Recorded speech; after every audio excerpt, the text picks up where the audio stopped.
नमस्कार दोस्तों, मैं हूं सीए निमेश सोनवाल और आपका स्वागत करता हूं इस चैनल पर जहां आपको जीएसटी और टैक्सेशन से जुड़ी रेगुलर अपडेट्स मिलती रहती है। चैनल को सपोर्ट करने के लिए वीडियोस पूरे देखिए और सभी के साथ शेयर करें और चैनल को सब्सक्राइब करके बेल आइकॉन को क्लिक करें ताकि सबसे पहले आपको ये अपडेट्स मिलती रहे। आज की इस वीडियो में हम इनकम टैक्स से जुड़ी एक बहुत ही इंपॉर्टेंट चेंज को समझेंगे। तो आइए शुरू करते हैं। बजट 2020 ने इनकम टैक्स में इंट्रोड्यूस किया है एक नया provision TCS on sale of goods by inserting subsection 1H under section 206C। ये एप्लीकेबल था ओरिजिनली 1 अप्रैल 2020 से, पर कोविड के चलते इसके एप्लीकेबिलिटी को एक्सटेंड कर दी गई है एंड 1 अक्टूबर 2020 से अब ये एप्लीकेबल होगा एंड लगभग हर मीडियम एंड अबव स्केल के एंटरप्राइजेस को एप्लीकेबल होगा। तो वीडियो मिस मत करना और सभी एस्पेक्ट समझने के लिए बने रहिए वीडियो के एंड तक। आज हम देखेंगे सबसे पहले कि सबसेक्शन क्या कहता है, फिर हम जानेंगे एप्लीकेबिलिटी के बारे में, रेट्स ऑफ टीसीएस, कब लेवी होगा, ये कैलकुलेशन कैसे करना है, कौन कौन से गुड्स कवर्ड है अंडर दिस सबसेक्शन, एक्सेप्शंस क्या क्या है, द टर्म बायर्स एक्सक्लूजन क्या है एंड लास्ट में कुछ प्रैक्टिकल इश्यूज को समझेंगे। तो फर्स्ट देखते हैं सबसेक्शन 1H क्या कहता है। Every person being a seller who receives any amount as consideration for sale of any goods of the value और aggregate of such value exceeding 50 lakhs in any previous year other than the goods covered in subsection 1, 1F, 1G shall at the time of receipt of such amount collect from the buyer a sum equal to 0.1% of the sale consideration exceeding 50 lakh rupees as income tax। And first proviso में कहा है कि अगर buyer का pan number, आधार number available नहीं है तो आपको 1% पे कट करना है। एंड सेकेंड प्रोवाइजो में कहा है कि अगर buyer is liable to deduct TDS under any other provision of this act and अगर उसने डिडक्ट कर दिया है तो ये सबसेक्शन का लेवी उसके केस में अप्लाई नहीं होगा। नेक्स्ट एक्सप्लेनेशन में दिया है बायर का मीनिंग, सेलर का मीनिंग, तो ये आप देख सकते हैं। Reason for introducing this levy, तो मेमोरेंडम में कहा है कि टैक्स नेट को डीपन करने के लिए ये इंट्रोड्यूस किया गया है। नेक्स्ट हम देखते हैं ये किसे अप्लाई होता है। तो एप्लीकेबल होगा अगर ये फॉलोइंग कंडीशन फुलफिल होगा। Every person being a seller whose total sales, gross receipts or turnover exceeds rupees 10 crore during the immediately preceding financial year and who receives any amount as consideration for sale of any goods of the value or aggregate value exceeding rupees 50 lakh in any previous year। तो दोनों ही conditions को fulfill करना है। Then rates है, अगर pan and Aadhaar available है buyer का तो 0.1% एंड अगर नहीं अवेलेबल है तो 1%। नेक्स्ट टाइम ऑफ लेवी क्या है। Generally under other provisions of TDS आपको लेवी अराइज होता है at the time of debit to the account of the buyer in your books और actual receipt of money whichever is earlier. मगर इस sub section में आपको TCS collect करना है at the time of receipt of the consideration from the buyer of goods. तो जब आपको पैसा मिलता है तब आपको कलेक्ट करना है। आप इनवॉइस कब रेज करते हैं, बायर के अकाउंट को डेबिट कब करते हैं, वो सब इम्पोर्टेंट नहीं है। नेक्स्ट कैलकुलेशन कैसे करना है। तो every person is required to collect TCS on sale of goods at the time of receipt collect TCS at 0.1% और 1% as may be applicable on the sales consideration exceeding 50 lakhs। तो आइए एक example से समझते हैं। XYZ को mister A से 75 lakh rupees as a sales consideration receive होता है फाइनेंशियल ईयर 2021 में एंड हम अज्यूम करते हैं कि प्रीवियस ईयर में उनका टर्नओवर 20 करोड़ था। तो ऐसे केस में जो अमाउंट ऑफ 25 लाख से एक्सीडिंग 50 लाख रुपीज उसके ऊपर 0.1% यानी 2500 टीसीएस कलेक्ट करना है। तो टोटली आपको बायर से कलेक्ट करना है 75 लाख 2500। नेक्स्ट कौन कौन से गुड्स कवर्ड है। सबसेक्शन में क्लियरली कहा है कि this does not apply to goods covered under subsections 1, 1F and 1G।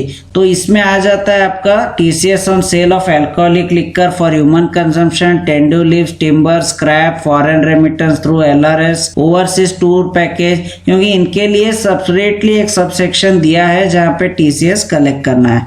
Other than the above sale of all goods are covered and income tax act में goods को define नहीं किया गया, तो हम अदर एक्ट्स में देखते हैं गुड्स का डेफिनेशन क्या है।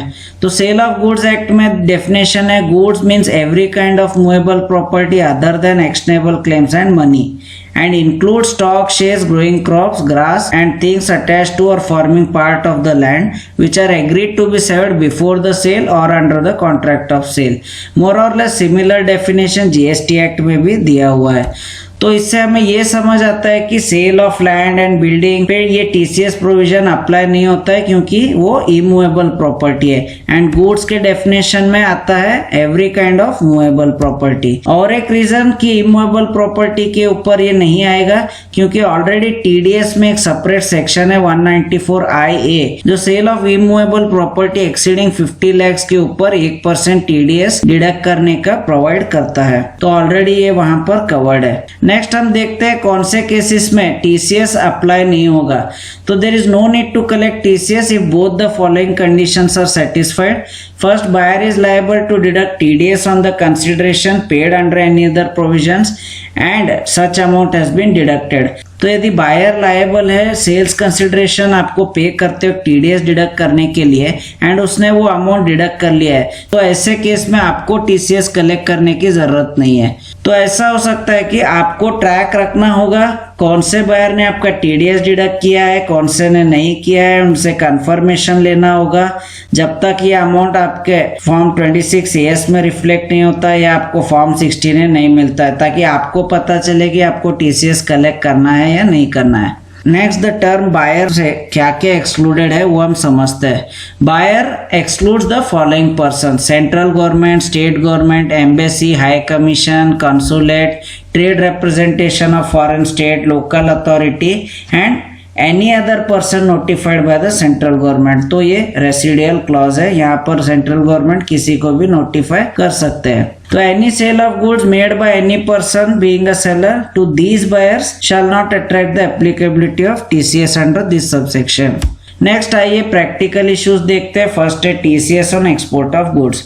अब ये सबसेक्शन का प्रोविजंस डिस्टिंग्विश नहीं करता है domestic sales and export sales के बीच में। इसका मतलब यह है कि अगर आपको एक्सपोर्ट ऑफ गुड्स का सेल्स कंसिडरेशन रिसीव होता है तो ऐसे केस में क्योंकि बायर फॉरेन एंटिटी है तो उसका पैन एंड आधार तो होगा नहीं, एंड ऐसे केस में रेट ऑफ टीसीएस है 1%, तो बायर इस टीसीएस का क्रेडिट क्लेम नहीं कर सकता है अपने रेस्पेक्टिव कंट्री के टैक्स लॉज में।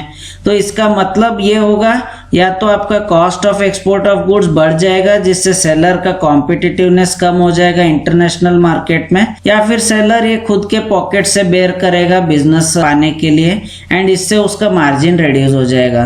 तो गवर्नमेंट को क्लैरिफाई करना चाहिए इस बारे में, एंड गवर्नमेंट के पास पावर्स भी है नोटिफाई करने के लिए कि सर्टेन पर्सन्स इस सबसेक्शन के एम्बिट में नहीं आएंगे, तो गवर्नमेंट एक्सपोर्टर्स को वहां पर नोटिफाई कर सकते हैं। नेक्स्ट है टीसीएस आपको कलेक्ट करना है ऑन सेल्स कंसिडरेशन इंक्लूडिंग और एक्सक्लूडिंग जीएसटी। तो ये क्वेश्चन अराइज होता है क्योंकि wordings of the sub section में ऐसा कुछ भी क्लियर स्पेसिफाई नहीं किया हुआ है। तो पहले हम जीएसटी एक्ट में देखते हैं कि सीबीएसई ने एक सर्कुलर के थ्रू ये क्लैरिफाई किया है कि टीसीएस के ऊपर जीएसटी लेवी नहीं होगा क्योंकि वो एक इंटरिम लेवी है and not in the character of tax. मगर ऐसे ही सिमिलर क्लैरिफिकेशन सीबीडीटी ने नहीं दिया जीएसटी के ऊपर, मगर सेवरल टीडीएस प्रोविजंस में ऑलरेडी सीबीडीटी ने पहले क्लैरिफाई किया है कि टैक्स कंपोनेंट जैसे सर्विस टैक्स, जीएसटी, इनके ऊपर आपको टीडीएस नहीं आएगा। तो यही है रैशनल हम यहाँ पे अप्लाई करेंगे। तो मेरे ओपिनियन में टीसीएस आपको कलेक्ट करना है सिर्फ बेसिक अमाउंट पे एक्सक्लूडिंग जीएसटी, मगर गवर्नमेंट से क्लैरिफिकेशन जरूरी है। मगर ये थॉट प्रोसेस में एक इशू ये आ जाएगा कि मान लीजिए आपका कोई रेगुलर बायर है एंड वो आपको मल्टीपल इनवॉइसेस के against time and again lump sum amount payment करता है, तो सेलर कैसे डिटरमाइन करेगा कि वो अमाउंट में बेसिक वैल्यू कंपोनेंट क्या है, जीएसटी कंपोनेंट क्या है, खास करके जब वो मल्टीपल रेट्स ऑफ गुड्स में डील करता है। तो ये एक प्रैक्टिकल इशू है, देखना पड़ेगा एंड सॉर्ट आउट करना पड़ेगा। Next, whether TCS is required to be collected on amounts received against trade receivable of goods standing in books as on 30th March 2020. The collectability under provisions of this subsection arises at the time of receipt of sales consideration. This gives us the conclusion that any sales consideration received for sale of goods, whether effected during the year or previous years, if received in excess of 50 lakhs during the financial year, TCS becomes applicable. इसे हम example से समझते हैं। मान लीजिए mister x से आपको 80 लाख रुपए आना था लास्ट ईयर एंड ये साल में आपको वो पैसा आ जाता है, तो 80 लैक्स में जो आपका 30 लैक्स है ओवर एंड अबव 50 लैक्स, उसके ऊपर 0.1% यानी 3000 रुपीज आपको TCS कलेक्ट करना होगा। मगर इसमें प्रैक्टिकल इशू क्या है कि बायर रिलेक्टेंट होगा ये एक्स्ट्रा अमाउंट देने के लिए, क्योंकि पहले के जो टैक्स इनवॉइस थे, जो एग्रीमेंट्स थे, जो टर्म्स एंड कंडीशंस थे, उसमें ये एडिशनल अमाउंट एग्रीड अपॉन नहीं था, तो इससे working capital of the businesses भी अफेक्ट हो जाएगा।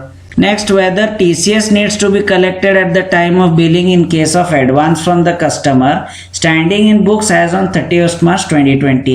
तो ये पिछले सिनेरियो का उल्टा है। आपको पैसा पहले ही साल में आ चुका है एंड उसका गुड्स आप सप्लाई करते हैं एंड इनवॉइस रेज करते हैं फाइनेंशियल ईयर 2021 में, तो ऐसे में TCS आपको कलेक्ट करना है या नहीं करना है?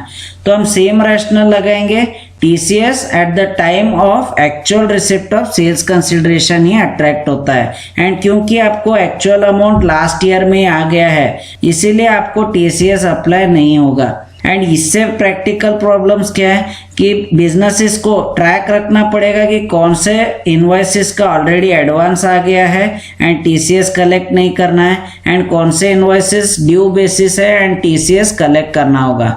ऑल्सो इस सबसेक्शन में TCS कलेक्ट होता है on the amount exceeding 50 lakh, तो सेलर को कंटिन्यूअसली मॉनिटर रखना पड़ेगा कौन सा बायर 50 लाख से ज्यादा दे चुका है, कौन सा अभी तक नहीं दिया है, एंड अकॉर्डिंगली TCS कलेक्शन का ध्यान रखना होगा।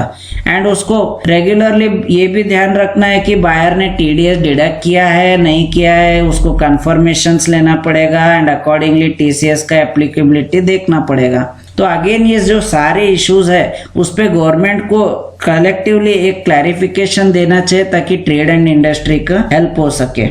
तो आशा करता हूँ कि आपको अब समझ आ गया होगा इस नए TCS लेवी के सारे एस्पेक्ट्स और जो प्रैक्टिकल इश्यूज इस प्रोविजन के कारण बिजनेसेस को फेस करने पड़ सकते हैं। अगर आपको भी ये अप्लाई होता है तो आप नेसेसरी चेंजेस कर लीजिए अपने सिस्टम में, क्योंकि हो सकता है बायर्स को आपको समझाना पड़ेगा, terms and conditions of the agreement renegotiate करने पड़ेंगे, ये सबको टाइम लगता है। TDS की तरह TCS का भी मंथली पेमेंट और क्वार्टरली रिटर्न फाइल करना पड़ता है। तो दोस्तों इस वीडियो के लिए इतना ही। अगर आपको वीडियो पसंद आए तो लाइक कमेंट और सभी के साथ शेयर करना मत भूलिए। तो मिलते हैं अगले वीडियो में, तब तक के लिए घर पर रहिए, स्वस्थ रहिए, सुरक्षित रहिए।